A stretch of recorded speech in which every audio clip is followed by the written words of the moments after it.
नमस्कार, स्वागत है आप सभी का। एडेड जूनियर शिक्षक भर्ती को लेकर के यहाँ पर बात करेंगे। सीटों का ब्यौरा क्या सभी जिलों से शिक्षा निदेशालय पहुँच चुका है या फिर कुछ जिले अभी शेष रह गए हैं? वही कुल सीटें कितनी हो सकती हैं?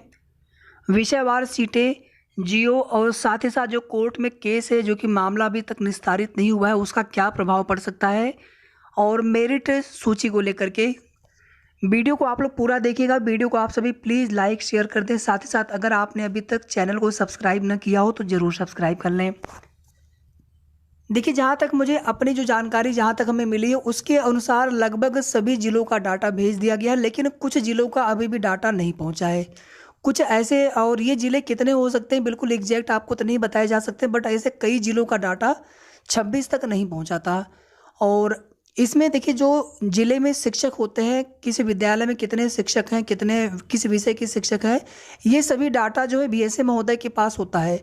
लेकिन यहाँ पर क्या था कि रिक्त सीटों की बात हो रही है, मतलब पहले से कार्यरत की नहीं, जो रिक्त सीटें हैं उनमें किन विषय के शिक्षकों की आवश्यकता है, कितनी सीटें खाली हैं। और आप सभी जानते हैं कि Vijay Kiran Anand sir, DG sir काफ़ी स्ट्रिक्ट रहते हैं हर चीज़ों को लेकर के।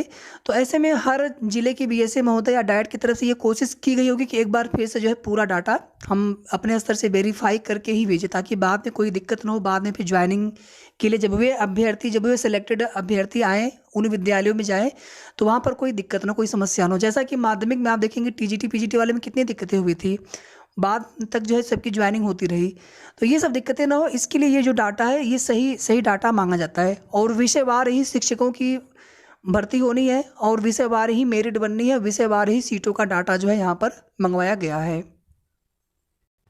तो थोड़ा सा अभी समय लगने वाला है, अभी हर जिले का डाटा नहीं पहुंचा है, कुछ जिलों का डाटा शेष रह गया है। उसमें जब भी जितने दिन में लोग भेज दें, 1 दिन 2 दिन 3 दिन में भेज दें, और हो सकता है कि कोई नया लेटर देखने को भी मिल सकता है शिक्षा निदेशक की तरफ से, एडी बेसिक सचिव अनिल भूषण चतुर्वेदी, पीएनपी सचिव अनिल भूषण चतुर्वेदी सर की तरफ से। या फिर हो सकता है कि डाटा अगर आ जाए 1 से 2 दिन में, लेट से लेट बाकी जिलों का भी, तो हो सकता है कोई नया लेटर न भी देखने को मिले। कुल सीटों की संख्या जब तक कि सभी जिलों का, अब आप देखेंगे जो लेटर जारी हुआ था, ये नोटिस जो जारी किए गए थे सभी जिला बीएसए के लिए, पत्र शिक्षा निदेशक की तरफ से, उसमें यही लिखा गया था कि पूर्व में अधियाचित पदों में विषयवार जो है रिक्तियों का विवरण अस्पष्ट नहीं है। तो उसमें तो अगर आप देखेंगे, और एक नीचे एक लाइन और लिखा था, तत्समय उस समय में जो भी रिक्तियों का विवरण था उसमें विषयवार चीज़ें क्लियर करने के लिए कहा गया है। इसीलिए कुल सीटों की संख्या को लेकर के या फिर सीट वृद्धि को लेकर के यहाँ पर कुछ भी चीज़ें स्पष्ट नहीं हो पा रही हैं कि शासन से कुछ सीट वृद्धि को लेकर के फैसला किया जाएगा या जितने सीटें हैं पहले की उतनी ही सीटों पर भर्ती होने जा रही है। और इसी तरह से विषयवार सीटों को लेकर के जो भी डाटा वायरल किए जा रहे हैं, कोई भी उसमें ऑफिशियल या ऑथेंटिक जब तक नहीं होता, देखिए मैं सभी की जानकारी का पूरा सम्मान करता हूं, लेकिन अभी तक कोई भी ऑफिशियल या कोई भी इस प्रकार के जब तक डाटा नहीं आ जाता है, तब तक कहीं ना कहीं आप हम सभी को धैर्य बनाए रखने की आवश्यकता है। और बहुत ऐसे हमारे साथी हैं जिनके कहीं ना कहीं किसी के कांटेक्ट में पहुँचे, उनके माध्यम से भी उन्हें चीज़ें पता चलती हैं। बस ये है कि सभी पांचों विषयों के लिए जो सीटों का डिवाइडेशन होना है, सभी पांचों विषयों के लिए सीटें अलग अलग डिवाइड होंगी। हिंदी है, संस्कृत है, अंग्रेजी है, गणित विज्ञान और एसएसटी के लिए। गणित विज्ञान में देखिए, मैं बहुत पहले से बता रहा हूँ, सीटें थोड़ी सी ज़्यादा रहने की उम्मीद है। उसका कारण ये है कि वहाँ पर पहले जो है विज्ञान और गणित दोनों विषयों के लिए अलग अलग मैनेजमेंट कोटे से भर्ती की जाती थी। मैथ के लिए अलग और साइंस के लिए अलग टीचर रखे जाते थे। लेकिन इस भर्ती परीक्षा में क्या हुआ कि इसमें दोनों के लिए एक ही टीचर रखे जाने का प्रावधान किया गया है। तो इस वजह से इसमें थोड़ी सी जो सीटें हैं बाकी विषयों की तुलना में थोड़ी सी सीटें ज़्यादा हो सकती हैं, लेकिन बहुत ज़्यादा भी होने की उम्मीद नहीं, थोड़ी सी। जैसे किसी विषय में मान लीजिए 400 सीटें हैं तो इसमें 500 हो सकता है, थोड़ा बहुत फर्क पड़ सकता है। तो जो भी होगा ऑफिशियल डाटा आने के बाद सारी चीज़ें क्लियर हो जाएंगी। और जियो को लेकर के देखिए अभी कुछ भी नहीं कहा जा सकता जब तक कि सभी 75 जिलों का डाटा शिक्षा निदेशालय के द्वारा SCERT को न भेज दिया जाए। SCERT को जाने के बाद जब तक शासन की सहमति न हो जाए, बेसिक शिक्षा मंत्री जी जो है अन्य अधिकारियों के साथ जब तक मीटिंग न हो जाए फाइनल, आगे के प्रोसेस को लेकर के, रिजर्वेशन को लेकर के, टोटल सीट्स को लेकर के, तब तक जो है जियो नहीं आने वाला है। सारी चीज़ें स्पष्ट होने के बाद ही जियो आएगा। और 69,000 शिक्षक भर्ती में जो जियो आया था, आप देखेंगे उसमें कब से कब तक ऑनलाइन आवेदन लिए जाने हैं, किसी दिन मेरिट सूची का प्रकाशन होगा, कब से कब तक काउंसलिंग चलेगी, सारी चीज़ें उस जियो के अंदर होती है। और इतना ही नहीं, कुछ और भी चीज़ें जैसे डॉक्यूमेंट्स आदि को लेकर के भी चीज़ें वहाँ पे स्पष्ट की जा सकती हैं।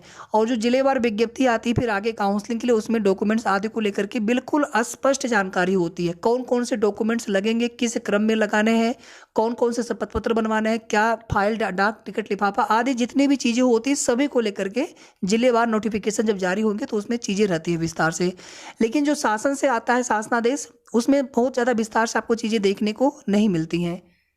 कोर्ट वाला जो केस है उसमें हमने आपको बताया था कि पीएनपी सचिव महोदय की तरफ से एफिडेविट लगाया गया था, लेकिन याचियों में 2 ऐसे याची थे जो संतुष्ट नहीं थे, जिनका रिजल्ट इनवैलिड हुआ था। बाकी लोग संतुष्ट हैं। आप देखेंगे अच्छे खासे नंबर में वृद्धि भी हुई है, जो याची है उनके भी और कुछ अन्य अभ्यर्थी भी उनके भी नंबरों में वृद्धि हुई है सभी वर्ग में।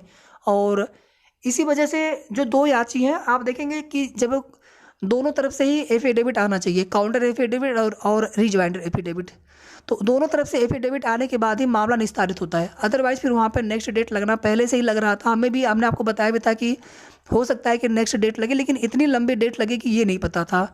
19 अक्टूबर की जो है डेट लग गई।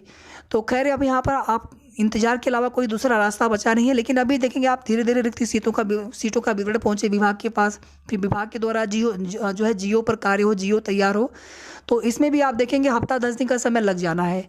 और उसके बाद फिर जो आगे की प्रोसेस होगी, जब तक कोर्ट से मैटर डिस्पोज्ड आप निस्तारित नहीं हो जाता तब तक कहीं ना कहीं शुरू नहीं हो पाएंगे। जब तक टोटल सीटों का पता नहीं चल जाता है, विषयवार सीटों का पता नहीं चल जाता, तब तक कहीं ना कहीं हम लोग किसी भी तरह से कोई भी प्रिडिक्शन नहीं कर सकते हैं कि कितने गुणांक वाले सेफ हैं अभ्यर्थी, किनको अपने आप को सेफ समझना चाहिए, हाई गुणांक, लो गुणांक या मध्यम गुणांक। तो उम्मीद रख करके चले। और हम लोग यहाँ पर यही प्रार्थना करते हैं, यही प्रे करते हैं कि सीटें अधिक से अधिक हमारी भर्ती को मिल जाए, शासन से अधिक सीटों को भर्ती कराने के लिए सहमति मिल जाए। तो कुल मिलाकर के इतनी ही अपडेट थी एडेड जूनियर शिक्षक भर्ती से संबंधित। आगे की जो भी ऑथेंटिक सही जानकारी होगी आप सभी को समय समय पर हमारे द्वारा सूचित किया जाएगा। ऑथेंटिक और सही जानकारी मिलती रहेगी। धन्यवाद। वीडियो को आप सभी प्लीज़ लाइक शेयर जरूर कर दिया करें।